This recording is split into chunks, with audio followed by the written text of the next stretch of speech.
Good evening. An hour-and-a-half standoff in Harrison County ends with a wanted man in handcuffs. Good evening. We begin with a developing story. We now know the identity of another person whose death was deemed suspicious at the Clarksburg VA. A woman is dead in Wheeling after being hit by one car and then dragged for miles by another. His abuser was scheduled to be sentenced today, but a twist in the courtroom has that date postponed. We're back on a pivotal day in the impeachment inquiry. Today, one of President Trump's top diplomats confirmed to lawmakers that there was a quid pro quo involving the president and Ukraine. It was slippery out there today, Josh. It was certainly slippery, Cynthia. I ventured down to Lewis County today. I was sliding all over 79 around 10 this morning. I got to the back roads there. They were bad too. There were no spots on the roads that were good. We'll get to some of the crashes that we saw on the interstate and throughout the area later today. But Colleen Campbell, you've been watching this system as it has approached. This was nasty. What is still to come tonight?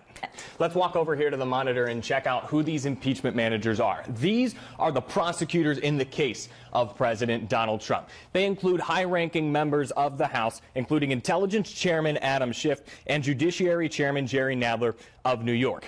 A host of the people on this screen are career attorneys, including Representative Zoe Lofgren from California. Interesting note on her, she was a staffer in the House during the Nixon impeachment and a member of the House during the Clinton impeachment.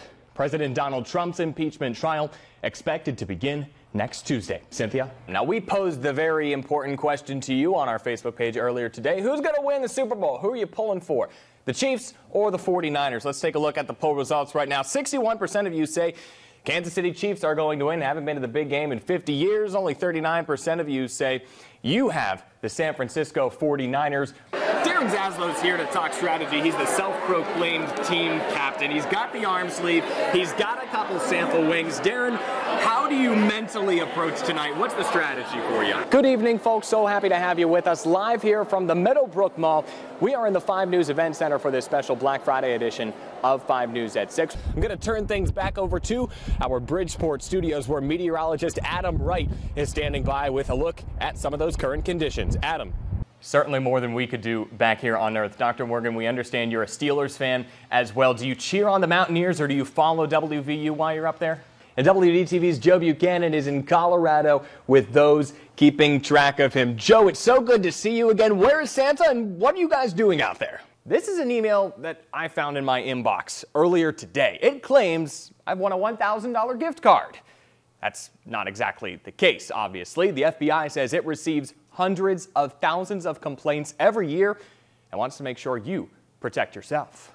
Growing calls from within the Republican Party here in West Virginia for Governor Justice to resign. Right. You worked in his administration, you know him. Do you think he should resign? Can we just say it's hot? We can say it's hot and we can say it's dry, and I feel like I've been saying this forever now. Colleen Campbell, are we going to say something, anything different anytime soon? As we turn over to a live look outside Buchanan Toyota, this is what we have. A lot of snow on a lot of cars. Folks, if you have to go out anywhere and you have that snow on top of the cars, make sure you brush them off and make sure all of it is off because that can be a hazard, as we saw a lot of hazards on the roads today. Today is Real Men Wear Pink Day across the country and across the great state of West Virginia. Hence, this fancy little pink bow tie. Well, Rosie, don't you fear, because I'm a little intimidated by cats too. They can be mean, especially Colleen's. But as far as dogs who are blind or have vision problems, what are there difficulties there when it comes to taking care of them? For Jordan Darrensburg, Darren Zaslow, and all of us here at WDTV, I'm Josh Croup. Thank you for watching. Happy New Year and good night.